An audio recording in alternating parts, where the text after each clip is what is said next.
In this video, we'll be looking at how to work out the mean and variance of a binomial distribution. The general format of a binomial distribution. X follows a binomial, n, where n is the number of times an event is occurring, or the number of trials, rather, and p is the probability that a specific event that we want to happen, or that we're defining, occurs. So the mean, or the expected value, is equal to n times p, as stated here, and the variance is equal to np times 1 minus p, and the variance is a measure of spread. So going into our first example, a fair 5-sided spinner is spun 20 times, and so there we know that n is equal to 20. The random variable x represents the number of fives obtained.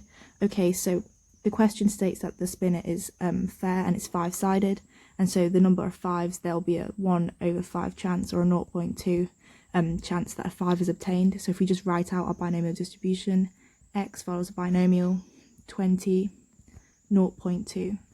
So if we work out the mean, we know that the mean, e to the x, is equal to n times p. N is 20, p is 0.2, and this is equal to 4. And so for the variance, we have np 1 minus p. So we have 20 times 0.2 times 1 minus 0.2, which is 0.8, and this is equal to 3.2.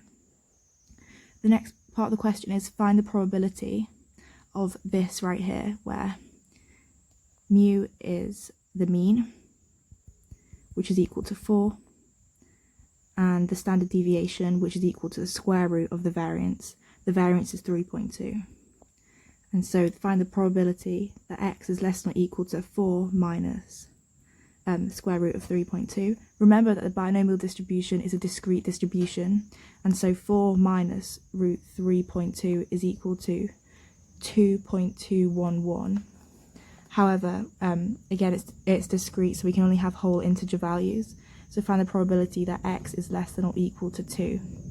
Which, if we put this into our calculator on binomial CD, we get 0.206. Okay, so moving on to the next question. A company produces a certain type of delicate component. The probability that of any one component being defective is p. The probability of obtaining at least one defective component in a sample of 4 is 0.3439. The company produces 600 components in a day. Find the mean and variance of the number of defective components produced per day. Okay, so we have x follows a binomial distribution.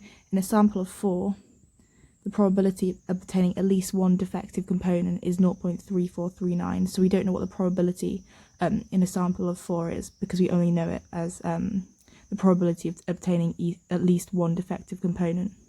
Okay, so the probability of obtaining at least one defective component is the probability that x is greater or equal to 1 is equal to 0.3439.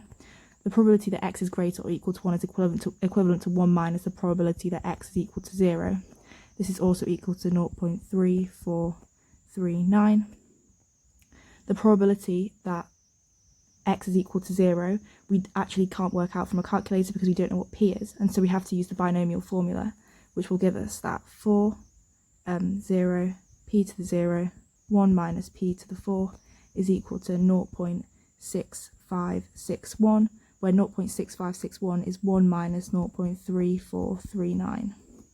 So 1 minus 0.3439 is equal to p. X is equal to 0. As you can see, we just did a rearrangement of this formula here. And so if we rearrange to get p as the subject of the formula, well, 0 times p to the 0 is equal to 1, and so we have 1 minus p to the 4 is equal to 0.6561, and then we have 1 minus p is equal to the 4th root of 0.6561, 1 minus the 4th root of 0.6561 is equal to p, and this is just equal to p is equal to 0.1. And so we can plug this back into our binomial. Follows a binomial distribution of 4. Probability now is 0.1, we know this. And so we can look at our question. What does it say? Find the mean and variance of the number of defective components produced per day. We produce 600 components in a day. And so if we just alter this equation, y follows a binomial distribution. Instead of 4, we can put 600, 0.1. And so if we just use our formula, remember e to the x, which is the mean, is equal to n times p. 600 times 0.1 is equal to 60. The variance is equal to n times p, 1 minus p.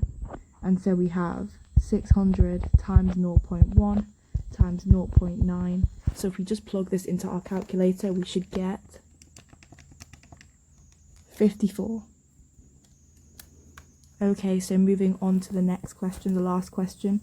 A sweet company produces chocolate-covered wafer biscuit bars. The probability of a bar being solid chocolate is 0.04. Find the probability that in a box of 48 bars, at least 2 are solid chocolate. So A, x follows a binomial distribution where n is 48. And the probability of a bar being covered in chocolate is 0.04, therefore P is 0.04.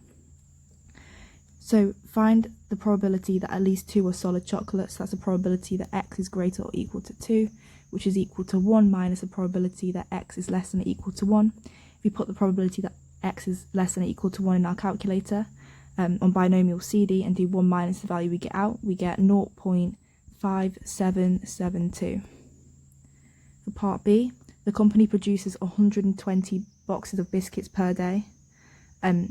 If we notice from part A, one box contains 48 bars. So find the mean invariance of the number of boxes of biscuits which contain at least 2 solid chocolate bars. So we can form a new distribution. Y follows a binomial. We've got 120 boxes. We know from part A that the probability of the number of boxes of biscuits containing at least 2 solid chocolate bars is 0.5772. This gives us our p-value, 0.5772, and therefore we've constructed a new binomial distribution, and we can just use our laws that we described at the start to work out the mean and variance. So mean, so it'd be e to the y this time, is equal to 120 times 0.5772. Puts into a calculator, we get 69.3. And the variance of y is equal to 120 times 0.5772, 1 minus 0.5772, and we get 29.28. And so this is the basic essence of how to work out the mean and variance of a binomial distribution.